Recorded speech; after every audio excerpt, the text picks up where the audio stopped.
চাচা আসসালামু আলাইকুম। আসেন বসেন, আমার লাঞ্চ ব্রেক পাইছে, আপনার সাথে একটু গল্প করি। বসেন চাচা, আপনার সাথে বসে একটু আড্ডা দিই। ঠিক আছে বাজান, ঠিক আছে। আরে চাচা আসেন না, বসেন।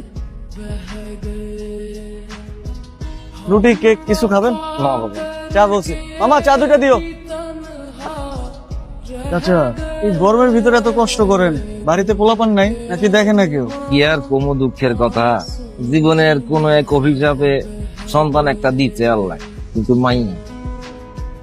তারা ছোটবেলা থেকে না পারছি খাওয়াইতে, না পারছি পড়াইতে, এ একটা অভিশাপ।